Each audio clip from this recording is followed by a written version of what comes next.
Aleluia. Quero convidar você a abrir a palavra do Senhor em Hebreus, capítulo 5, do versículo 1 ao versículo 10. Hebreus, capítulo 5, do versículo 1 ao versículo 10.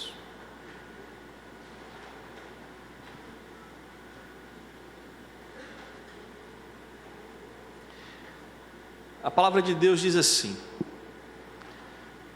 cada sumo sacerdote, sendo escolhido dentre os homens, é constituído nas coisas relacionadas com Deus, a favor dos homens, para oferecer dons e sacrifícios pelos pecados. Ele é capaz de se compadecer dos ignorantes e dos que se desviam do caminho, pois também ele mesmo está rodeado de fraquezas. Por esta razão deve oferecer sacrifícios pelos pecados, tanto do povo como de si mesmo. E ninguém toma esta honra para si mesmo, a não ser quando chamado por Deus, como aconteceu com Arão. Assim também, Cristo não glorificou a si mesmo para se tornar sumo sacerdote. Mas quem o glorificou foi aquele que lhe disse: você é meu filho, hoje eu gerei você. E em outro lugar também diz: você é sacerdote para sempre, segundo a ordem de Melquisedeque. Ele, Jesus, nos dias da sua carne, tendo oferecido com forte clamor e lágrimas, orações e súplicas a quem o podia livrar da morte, foi ouvido por causa da sua reverência. Embora fosse filho, aprendeu a obediência pelas coisas que sofreu. E tendo sido aperfeiçoado, tornou-se o autor da salvação eterna para todos os que lhe obedecem. E Deus o nomeou sumo sacerdote, segundo a ordem de Melquisedeque. Vamos orar? Senhor, nos abençoa nessa manhã, que a Tua palavra possa falar aos nossos corações, ó Pai. Que eu seja o instrumento pelo qual o Senhor vai falar com a igreja. Que eu não fale aquilo que eu quero, Senhor, mas que eu fale aquilo que o Senhor já ordenou que fosse falado, meu Pai. Para que o Senhor fale com o Teu povo nessa manhã. Nos abençoa, meu Pai, em nome de Jesus. E que a igreja do Senhor diga amém. Eu quero começar mais uma vez fazendo uma pergunta para a nossa reflexão. E a pergunta é: você tem facilidade em lidar com ordens? Pastor, é óbvio que todo mundo tem facilidade em lidar com ordens. Será? Eu lembro que, na época em que eu servi o exército, tinha gente que não tinha muita facilidade em lidar com ordem, não. Aliás, tinham alguns que tinham até muita dificuldade. E hoje nós vamos falar sobre este tema, obediência. Ou melhor dizendo, obedientes. O texto que nós lemos, Hebreus, ele nos revela algo muito importante. O texto que nós lemos agora, ele fala de quem? Muito bem, é isso aí mesmo. O texto fala de quem? O texto começa falando que o sumo sacerdote, ele é escolhido dentre os homens, ele é constituído nas coisas relacionadas com Deus, né? Versículo 2, por favor. só para te relembrar, ele é capaz de se compadecer das pessoas, porque ele mesmo está rodeado de fraquezas e pecados. Versículo 3, ele diz que é por isso que ele deve oferecer sacrifícios pelos pecados, porque todo mundo peca. Versículo 4, e aí ele fala que ninguém toma esta honra para si mesmo, ou seja, o sacerdote não se autoproclama sacerdote, ele é chamado, e obviamente é chamado por Deus, como aconteceu com Arão. Aí o autor volta lá no primeiro exemplo, no primeiro sumo sacerdote que foi chamado por Deus, e aí no versículo 5 ele começa a falar de quem realmente ele quer falar. Então o texto ele fala de quem, irmãos? Cristo. Ele é aquele que se tornou o quê? Está escrito aqui no texto. Ele se tornou sumo sacerdote. O sumo sacerdote era a mais alta autoridade espiritual, ou seja, Cristo se torna sumo sacerdote, mas ele se torna sumo sacerdote de que forma? Ele foi glorificado por Deus. O texto diz que Cristo não glorificou a si mesmo, Cristo não se autoproclamou sumo sacerdote, ele foi glorificado pelo Pai, ele foi glorificado por aquele que o enviou e por aquele que o chamou. E o texto é muito claro: quem o glorificou foi aquele que disse: você é meu filho, hoje eu gerei você. E o texto continua falando, versículo 6: você é sacerdote para sempre, segundo a ordem de Melquisedeque. Eu não vou ter tempo para explicar a ordem de Melquisedeque, mas Melquisedeque era um homem que era rei e sacerdote ao mesmo tempo, e Jesus, ele exerce essas duas figuras de autoridade. Ele é tanto rei quanto ele é sacerdote. Versículo 7, agora preste atenção: como Jesus se tornou sumo sacerdote.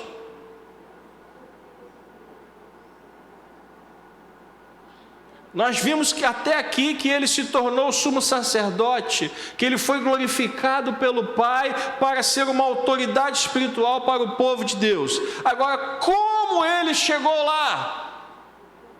Está escrito no texto. Jesus, em que momento da história? Está lendo o texto, gente? Nos dias da sua carne. Isso quer dizer o quê? Nos dias em que ele habitou e viveu entre nós. Então foi naquela época. Ele teve que oferecer o quê? Clamor, lágrimas, orações e súplicas. Como Jesus se tornou sumo sacerdote?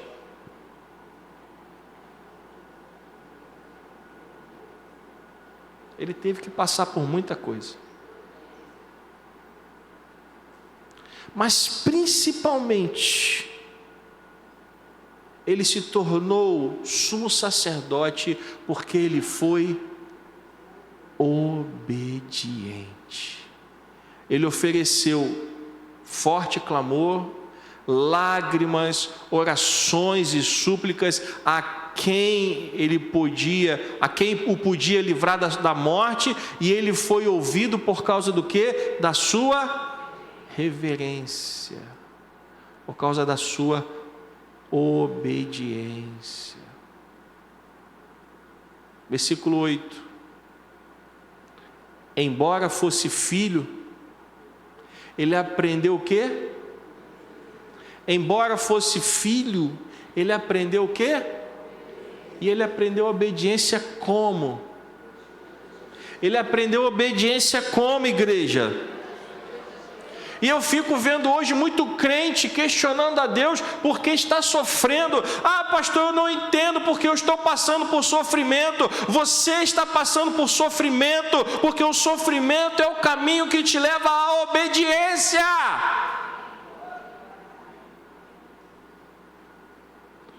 Como é que você educa um filho? Como é que você educa um filho? Você deixa ele fazer o que ele quer? Meu filho, você vai ser o melhor ser humano desse planeta. Faz o que você quiser. Ele vai se tornar o quê? Uma pessoa insuportável.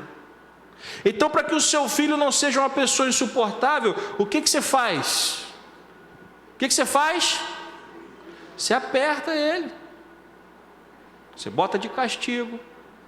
Você tira as coisas que ele gosta. Você dá umas palmadinhas. Você faz ele passar na moenda. Para quê? Para que ele se torne uma boa. Infelizmente, o ser humano ele é assim. O próprio Senhor falou através de Moisés que levou o povo para o deserto, sabe para quê? Para provar o coração do povo. E se você se chama de cristão, e eu creio que eu sou cristão, você crê nisso? Ser cristão significa o quê? Viver como Cristo. Como Cristo viveu? Embora fosse filho, ele aprendeu o quê? A obediência como? Pelas coisas que ele sofreu. E se Cristo sofreu, você acha que vai fazer o que vai acontecer com você? Pastor, mas eu vim aqui nessa manhã para escutar uma palavra de vitória. E eu estou te dando a palavra de vitória. O nosso sofrimento em Cristo, ele não é punição. Você entendeu o que eu falei? O nosso sofrimento em Cristo, ele não é em vão. Ele nos torna pessoas mais próximas de Deus. Cristo, depois que sofreu, ele virou o quê? Sumo sacerdote. Infelizmente, muitas pessoas que frequentam igrejas hoje se alimentam de internet, onde muitos dizem que o cristão não sofre. Isso não tem base bíblica. Jesus Cristo disse que no mundo nós teríamos o quê? Bênção, vitória, dinheiro, fama, sucesso. Foi isso que ele falou? Ah, não foi não? Ele falou que a gente ia ter o quê? Aflição. Eu estou lendo outra Bíblia. Mas depois de falar que a gente teria aflição, ele disse o quê? Tenham bom ânimo, eu venci o mundo. O sofrimento que muitas vezes nós passamos, ele é necessário para que a gente aprenda a ser obediente.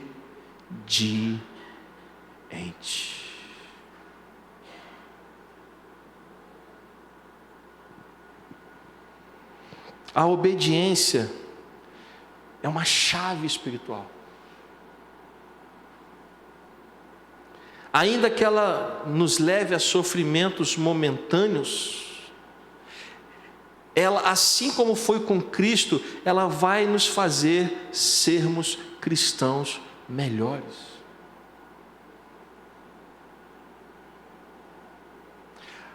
O sofrimento vai nos aperfeiçoar. O sofrimento vai nos tornar vencedores. Samuel recebeu uma ordem de Deus. Eu rejeitei Saul. Até quando você vai acobertá-lo? Diante dessa palavra, Samuel não teve o que fazer. Ele disse: bom, Senhor, o que eu tenho que fazer? Vá ungir um novo rei para mim. E aí, Samuel vai lá para Belém, na casa de Jessé, e unge quem? Como novo rei? Davi. Mas Israel tinha rei?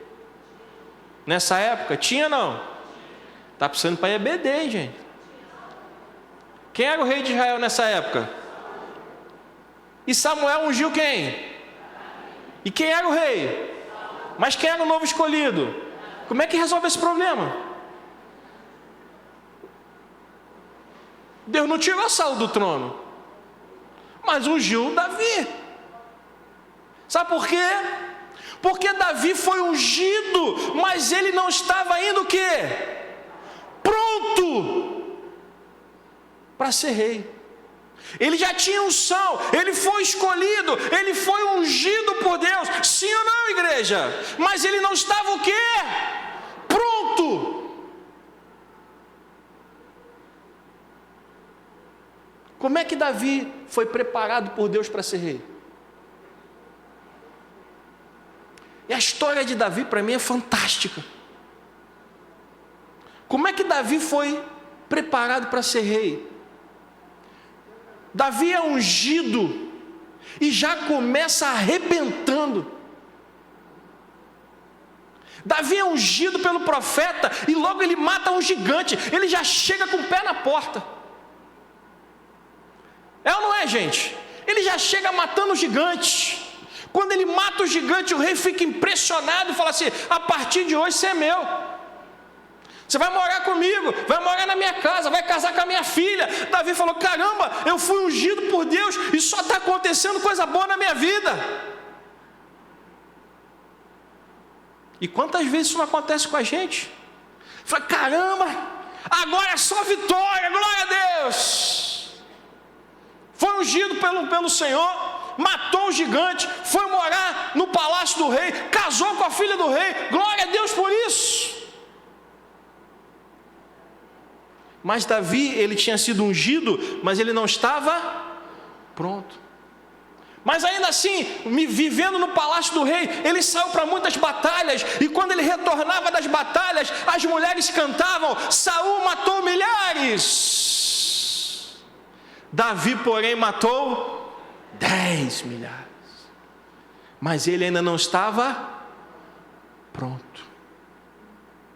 Sabe o que Deus faz com Davi? Deus começa a colocar inimizade entre Saul e ele. Saul começa a entender o que estava acontecendo. Esse menino está crescendo muito. O povo gosta mais dele do que de mim. E em algum momento Saul percebe, porque Saul já tinha sido avisado por Samuel que ele tinha sido rejeitado por Deus. Saul sabia, porque fofoca corre, gente. Fofoca não é coisa da nossa época não, tá? Naquela época já tinha fofoca também. E os fofoqueiros de plantão já tinham ido avisar que Samuel tinha ungido outro. Então, se você que acha que fofoca é coisa da nossa época, lá naquela época já tinha fofoca também. E os fofoqueiros: ó, Saul, o gato subiu no telhado. Saul, abre o olho, tem outro aí que vai tomar o teu lugar. E quando Saul descobre que é Davi, o que Saul faz? O que Saul faz? Tenta matá-lo. Mas Davi não tinha sido ungido, gente? Ele não tinha matado o gigante? Ele não tinha vencido batalhas? Ele não estava morando no palácio do rei? Ele não tinha casado com a filha do rei? O que aconteceu? Davi, pastor, deve ter cometido algum pecado, não é possível. Estava tudo dando certo na vida dele, de repente começou a dar tudo errado. Não deu errado não, gente, era Deus, era o propósito de Deus, era o projeto de Deus. Para Davi aprender a ser obediente, ele tinha que passar pelo deserto, pelo sofrimento primeiro. E o que faz Deus? Deus o leva para o deserto, literalmente. Davi tem que fugir de Saul. Jonatas, o filho de Saul, fala assim: ó, eu conversei com meu pai, o negócio está ruim, foge. Davi então some, largou a esposa, largou todo mundo e foi embora. Ele vai procurar o profeta. Do profeta ele vai para a cidade dos profetas, para Nob. De lá, o Senhor o avisa novamente: ó, foge que o rei está vindo atrás de você. Ele pega a espada de Golias, ele come os pães da proposição, e alguns homens se juntaram a ele, e eles fogem do rei. Davi teve que ir para uma região perto da Filístia. Sabe quem vivia na Filístia? Quem vivia na Filístia? Um povo chamado quem? Filisteu. Quem eram os filisteus? Os maiores inimigos de Israel na época. Davi foi morar ali do lado. Sabe por quê? Davi falou assim: aqui o rei não vai vir. Sabe o que aconteceu? Saul foi lá atrás dele. Falou: bom, já que o rei Saul chegou aqui, não tem outro jeito, eu vou ter que entrar na Filístia. E ele foi viver na Filístia, ele foi servir ao rei filisteu. A vida de Davi, que estava muito boa, de repente ela fez o quê? Virou, como a gente costuma falar, de ponta cabeça. Aí você fala assim: meu Deus, isso é maldição. Isso é maldição hereditária. Alguém na minha família fez alguma coisa. Meu Deus do céu, meu pai, minha mãe, meu avô, minha avó, alguém enterrou a cabeça de burro. Não é possível. Não é não, gente. Tem coisas que estão acontecendo na sua vida que faz parte do propósito de Deus para tornar você um cristão obediente. Aconteceu com Cristo, aconteceu com Davi, e agora chegou a hora de acontecer com você. Pastor, mas ninguém gosta de sofrimento. É claro que não. Quem gosta de sofrimento aí, diga amém. Se alguém falasse amém, eu ia mandar internar. Ninguém gosta de sofrimento, mas por causa da nossa natureza pecaminosa, nós temos que ser levados a algum deserto para sermos forjados e nos tornarmos aquilo que Deus quer para nós. Jesus, ele sofreu todos os tipos de violência que você puder imaginar. Ele foi julgado, ele foi condenado, ele foi acusado, ele foi caluniado. Tentaram apedrejá-lo, criaram armadilhas para pegá-lo. Mas a obediência não se afastava do seu coração. Jesus, em todo o tempo, ele era obediente, e esse tem que ser o padrão da igreja. Se você é cristão, se você serve a Deus, você tem que obedecer, e obedecer por amor, porque nós somos filhos da obediência, e quem ama obedece. Você pode dar glória a Deus por isso? Os filhos da obediência, eles obedecem. Você pode dizer amém? Nós não somos filhos da desobediência, nós somos filhos da obediência, porque Cristo, ele obedeceu. Coloque por favor no Evangelho de João, capítulo 4, versículo 34. Olha o que Jesus disse aos seus discípulos: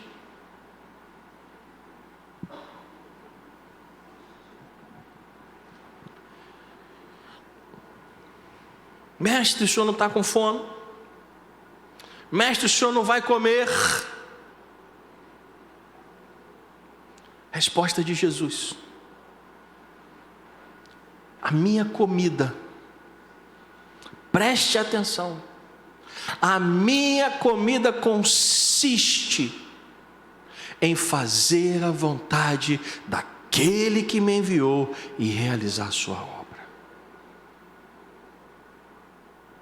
Quem falou isso, gente? Quem falou isso? Jesus. Jesus era obediente? Já vimos que sim. Custou ele ser obediente? Custou. Ele sofreu muito por ser obediente, mas por ser obediente, Deus o glorificou. Então veja que Nós fomos chamados para fazer a vontade de Deus. Quer você goste ou não, quer você sofra ou não, nós fomos chamados para fazer a vontade de Deus. Posso ouvir um amém? Meus irmãos, ano que vem, se Deus me permitir, se eu estiver vivo até lá, eu peço a Deus que eu viva uns 200 anos. Mas a verdade é que a gente não sabe sobre o dia de amanhã. Mas se Deus me permitir, ano que vem, em 2027, eu farei 40 anos de vida cristã. 40 anos que o Senhor me chamou. E nesses 40 anos, eu já fiz a vontade de Deus, muitas vezes querendo e muitas vezes sem querer. Pastor, mas como alguém faz a vontade de Deus sem querer fazer a vontade de Deus? Já esqueceu do exemplo de Jonas? Deus disse o que para Jonas? Levanta-te e vai para onde? Nínive. Você vai me dizer que ele comprou a passagem para Tarsis por engano? Deus falou claramente, vai para onde? Nínive. Por que ele entrou no barco para Tarsis? Porque ele não queria ir para Nínive. E ele fala, é dito no texto que ele não queria ir para Nínive, porque ele não queria que Deus tivesse misericórdia dos ninivitas. Então ele pegou um barco e foi para outro lugar. O que aconteceu? Você conhece a história, uma tempestade toma o barco, ele é jogado no mar, engolido por um grande peixe, depois ele é vomitado de novo e ele tem que ir para onde? Foi a pregação mais sem vontade registrada na Bíblia. Ele andava no meio da cidade e dizia, arrependam-se, porque senão Deus vai jogar vocês. Ele andou a cidade inteira falando isso, Deus mandou dizer para vocês se arrepender, senão vocês vão ser julgados. Talvez achando que aquela pregação, sem muita vontade, não fosse gerar não ia realizar nenhum efeito. Eu vou pregar mais ou menos, porque se eu pregar mais ou menos, talvez esse povo não entenda. O rei de Nínive se arrependeu, proclamou um jejum, a cidade toda se arrependeu e Deus salvou a cidade. Mesmo Jonas indo para lá sem querer e mesmo pregando sem nenhum entusiasmo. Então muitas vezes é possível sim fazer a vontade de Deus sem ter vontade. Mas querendo ou não querendo, nós fomos chamados para quê? Para fazer a vontade de Deus. Querendo ou não querendo, você foi chamado para obedecer a vontade do Pai. Jesus, ele fez a vontade de Deus. Aliás, lá no Getsemane ele disse, Pai, se for possível, afasta de mim esse cálice, contudo, não seja feito o que eu quero, mas o que o Senhor quer. Então não importa se você quer ou se você não quer, não importa se você está afim ou se você não está, o importante é ser um cristão obediente. Porque se você não for um cristão obediente, Deus vai te levar para o deserto de novo, para você aprender a ser obediente. Pastor, quantas vezes eu vou ter que voltar para o deserto? Até você aprender. Até que você aprenda que quem manda na sua vida chama-se Jesus Cristo. E você vai para o deserto. Quantas vezes Deus achar que você tem que ir? Eu vou ter que ir para o deserto. Quantas vezes Ele achar que eu vou ter que ir, gente? Porque é lá que Deus forja os seus valentes. Davi e os seus valentes, porque ficaram conhecidos assim na história de Israel. Davi, ele montou um exército que era chamado os valentes de Davi. Sabe onde esses homens foram forjados? Foi no deserto, passando todo tipo de necessidade e privação. Jesus disse, a minha comida consiste em fazer o quê? A vontade daquele que me enviou. Jesus, ele tinha uma prioridade. Qual era a prioridade de Jesus? Obedecer e fazer a vontade do Pai.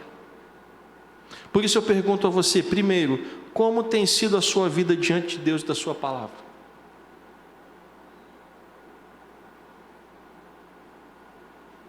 Porque tem alguns tipos de crentes. Tem um crente que não lê a Bíblia. E esse eu lamento.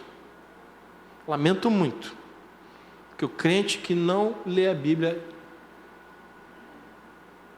eu não sei nem qual palavra usar para descrever. Tem o crente que lê a Bíblia e não leva essa em consideração. Ele até acha que está lendo a Bíblia, está agradando a Deus, mas se você lê a Bíblia e não cumpre o que ele está dizendo, eu quero te dizer que você não está agradando a Deus. E tem o crente que lê a Bíblia e coloca ela em prática. Esse é o crente que agrada a Deus.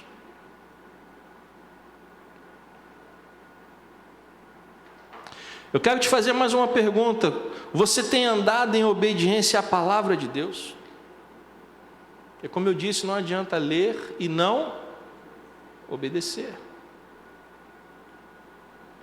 Se a Bíblia diz que matar é errado, matar é errado. Se a Bíblia diz que adulterar é pecado, adulterar é pecado. Se a Bíblia diz que mentir é pecado, mentir é pecado. Ah, pastor, mas é uma mentirinha branca. Pode ser branca, amarela, cor de rosa, da cor que você quiser. Mentira é mentira. Adultério é adultério. Homicídio é homicídio. Idolatria é idolatria. Deus abomina. Ah, pastor, eu não sabia. Então tem que ler a Bíblia. Eu lembro que na faculdade, eu não fiz faculdade de Direito, fiz faculdade de Ciências Contábeis, mas lá nós tínhamos aula de noções básicas de Direito. E eu lembro de uma professora que nos deu aula sobre o Código Civil, e o Código Civil começa da seguinte forma: ninguém pode se esquivar da lei dizendo que a desconhece. Estou certo, doutor? Isso foi em 1990. Eu não esqueci até hoje. Ninguém pode se esquivar da lei dizendo que a desconhece. E eu quero dizer para você nessa manhã: ninguém pode se esquivar da palavra de Deus dizendo que a desconhece. Sabe por quê? Porque o direito diz que a lei, ela está à disposição de todos. E a Bíblia também está à disposição de todos. Posso ouvir um amém? Então, como tem sido a sua vida diante de Deus? Você tem obedecido a palavra? Terceira pergunta: você tem se submetido aos planos e propósitos de Deus para a sua vida? Porque às vezes Deus mostra a você e você fala assim: não, não quero isso para mim não, Senhor. E Deus está dizendo: mas eu quero isso para a sua vida. E você está dizendo: não, mas eu não quero. Eu não quero essa responsabilidade, eu não quero esse compromisso, eu não quero esse trabalho, eu não quero esse grau de envolvimento.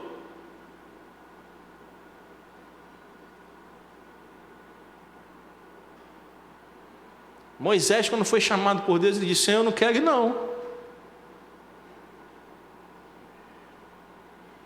Moisés tinha fugido do Egito, estava vivendo bem lá em Midian, casado, com filho, com rebanho. Vou voltar para o Egito para lutar com o faraó? Quero não, Senhor, manda outro. E quantas vezes a gente fala isso para Deus? Senhor,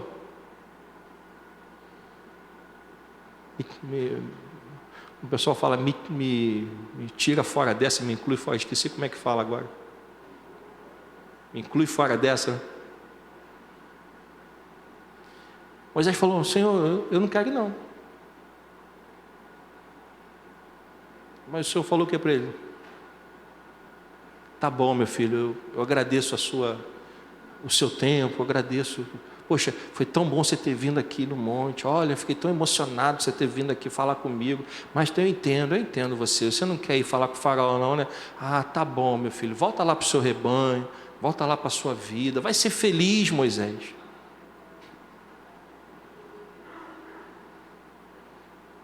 Foi isso que Deus falou com Moisés? Você não quer ir não? Mas você vai. Aí Moisés, rapidamente: mas Senhor, eu sou pesado de língua. Quem criou a boca do homem, Moisés?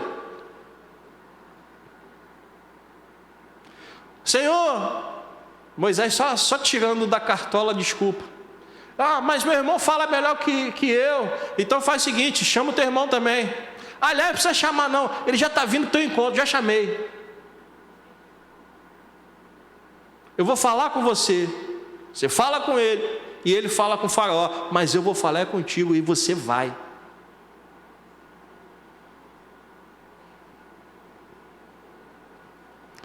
Quarto, você tem crido que a vontade dele é perfeita? Você crê que a vontade de Deus é perfeita? Quem crê que a vontade de Deus é perfeita? Então por que você não está submetendo a ela? Se ela é perfeita, e você acabou de dizer que você crê que ela é perfeita, por que tanta luta e resistência? Como salvos em Cristo Jesus, a nossa escolha, meus irmãos, tem que ser obedecer. Mesmo que isso exija de nós esforço, mesmo que isso nos leve ao deserto, mesmo que isso traga algum tipo de sofrimento, nós temos que continuar crendo que a vontade de Deus ela é boa, ela é agradável e ela é perfeita. Você pode dizer amém? E ainda que você esteja enfrentando um momento difícil na sua vida, saiba que Deus está te forjando para você se tornar alguém que vai fazer a vontade dele. Mateus capítulo 7, versículo 24.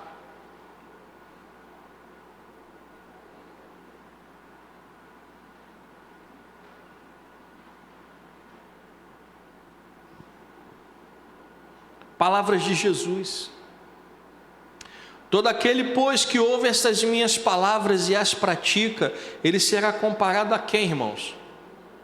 A um homem prudente que construiu a sua casa sobre, caiu a chuva, transbordaram os rios, sopraram os ventos e bateram com força contra aquela casa e ela não desabou. Por quê? Porque ela tinha sido construída sobre a rocha. Mas Jesus fala de uma outra pessoa. Versículo 26. E todo aquele que ouve essas minhas palavras e não as pratica, ele será comparado a um homem insensato. O primeiro era o quê? Jesus falou que o primeiro era o quê? Prudente. E o segundo é o quê? Insensato. Que construiu a sua casa sobre o quê? Areia. Caiu a chuva, transbordaram os rios, sopraram os ventos e bateram com força contra aquela casa e ela desabou, sendo grande a sua ruína. Dois homens,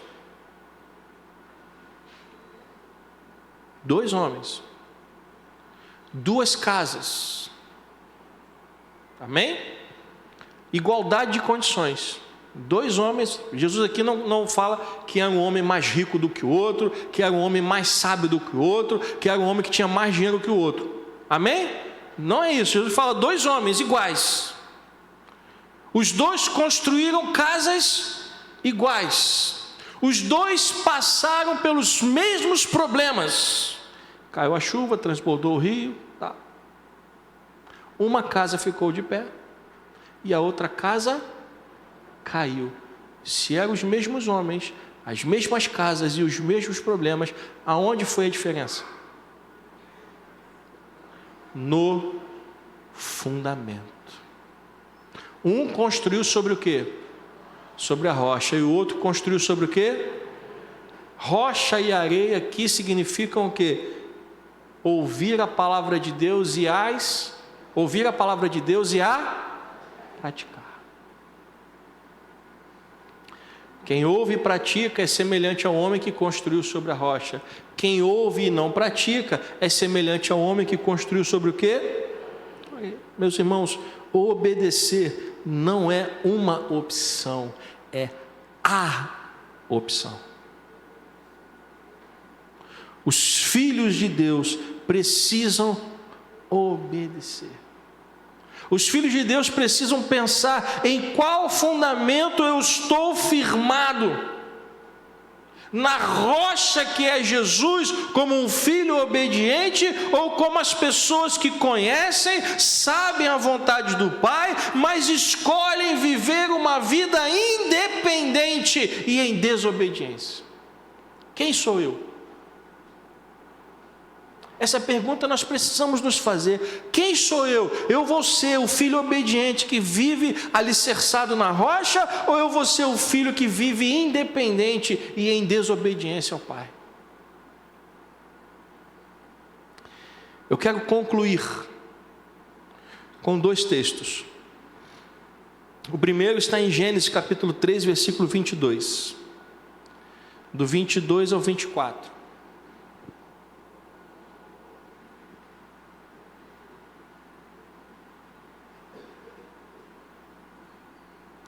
Veja o que está escrito em Gênesis. Eis que o homem se tornou o quê, irmãos? Está escrito aqui, ó. Eis que o homem se tornou o quê? Como um de nós. Como assim? Conhecedor do bem e do mal. É preciso impedir o quê? Que ele estenda a mão, tome também da árvore da vida, coma e viva eternamente. Por isso o Senhor Deus o lançou fora do jardim. O Senhor Deus o lançou fora do jardim do Éden para cultivar a terra da qual havia sido tomado. Versículo 24. E depois de lançar fora o homem, Deus colocou o que, meus irmãos, no jardim? Querubins a leste do jardim do Éden e uma espada flamejante que se movia em todas as direções. Por que Deus fez isso? Para guardar o caminho da árvore da vida. O homem peca, é expulso do paraíso, perde acesso à árvore da vida por causa do quê? Por causa do quê? Da desobediência. Você entende onde eu quero chegar? A desobediência levou o primeiro casal a serem expulsos do jardim, para que eles não tocassem na árvore da vida e vivessem eternamente em pecado. Aí você fala, pastor, e agora? O primeiro casal foi expulso. Perdemos o acesso à árvore da vida. E perdemos o acesso por causa de quê? Perdemos o acesso por causa do quê? Da desobediência. Mas eu disse para você que Deus nos leva para o deserto para nos forjar e depois Ele nos traz de volta.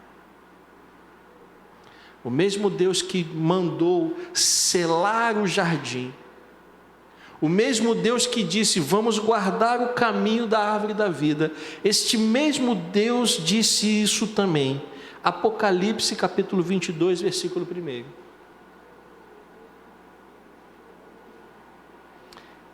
Então o anjo me mostrou o quê? O anjo me mostrou o quê? O rio da água da vida, brilhante como cristal, que sai da onde, meus irmãos? Versículo 2. No meio da praça da cidade, e de um lado e do outro lado do rio está o quê? Está o quê, igreja? A árvore da vida. Que árvore da vida é essa? É aquela árvore da vida que estava lá no Éden, que foi proibida, que o caminho foi fechado para o homem. Aquela árvore da vida que foi negada lá em Gênesis, ela agora aparece aonde? Em Apocalipse. Então, versículo 2, no meio da praça da cidade, e de um lado e de outro lado do rio, está a árvore da vida, que produz 12 frutos, dando o seu fruto de mês em mês, e as folhas da árvore são para o quê? Para a cura dos povos. Nunca mais, versículo 3, nunca mais haverá qualquer maldição. Você pode dar uma glória a Deus por isso? Nela estará o trono de Deus e do Cordeiro, os seus servos o adorarão. Versículo 4: contemplarão a sua face, e na sua testa terão gravado o nome dele. Versículo 5: então já não haverá noite, e não precisarão de luz de lamparina, nem da luz do sol, porque o Senhor Deus brilhará sobre eles, e reinarão para todo sempre. Eu quero dizer para você, a árvore que foi retirada em Gênesis, ela agora é devolvida em Apocalipse. Se ela foi retirada por causa da desobediência do homem, por que ela é devolvida agora em Apocalipse? Por que ela é devolvida a nós em Apocalipse? Quem de nós aqui obedeceu? Quem foi o responsável pela volta dela? Aquele que obedeceu aqui, que levante a mão. Foi ninguém não? Então ela voltou do nada. Ninguém obedeceu. Para ela voltar, alguém tem que ter obedecido. Quem obedeceu? Quem obedeceu, igreja? Jesus.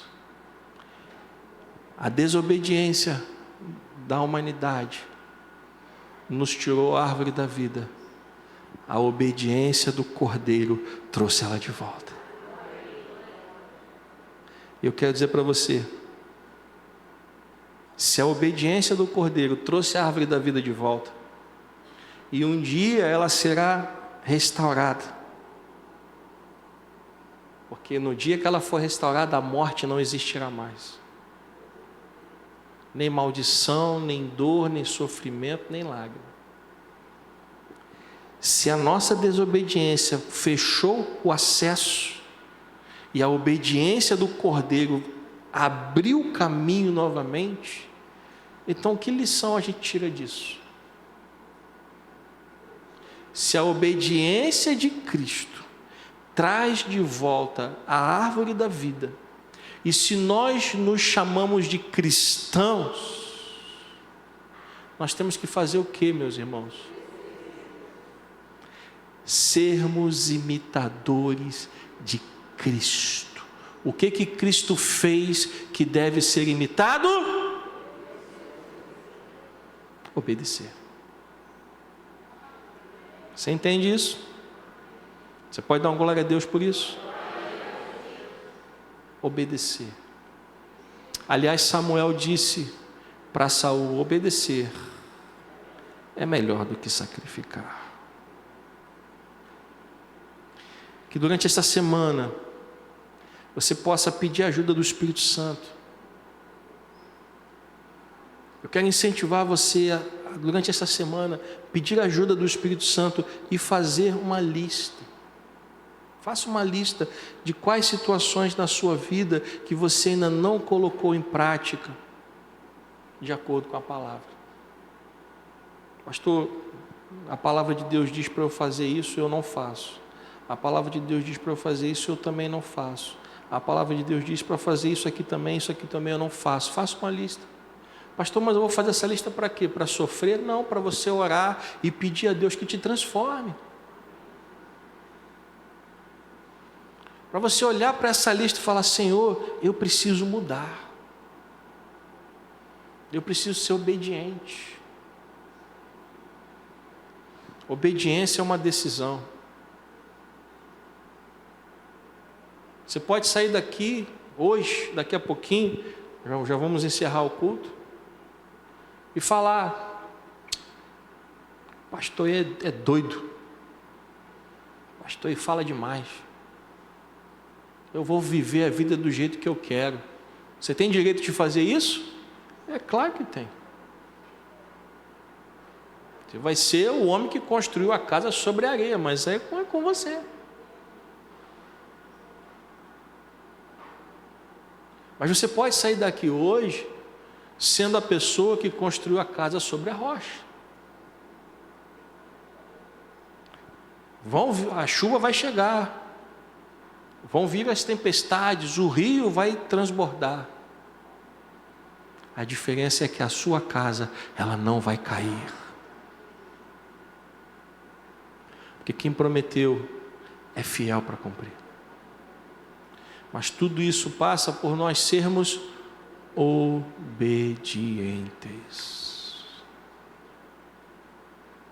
E essa decisão, ela é sua. É você que tem que tomar. É você que tem que, ao chegar na sua casa e refletir sobre a palavra que você ouviu agora de manhã, é você que tem que dizer: eu vou obedecer ou eu não vou obedecer. O nosso Deus, Ele é maravilhoso, Ele é misericordioso, o seu amor é infindável, mas um dia o juízo de Deus virá sobre toda a terra.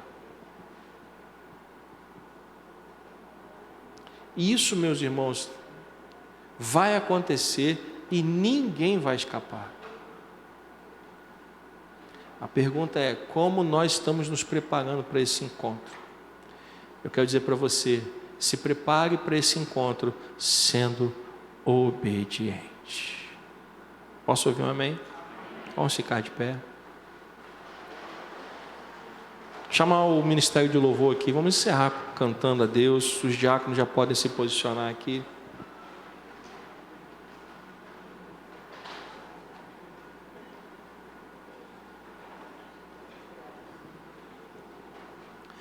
Ao final do culto nós vamos orar pelos enfermos, vamos ungir com óleo. Pode fazer aquela música que a gente botou na oferta, eu não me lembro agora o nome.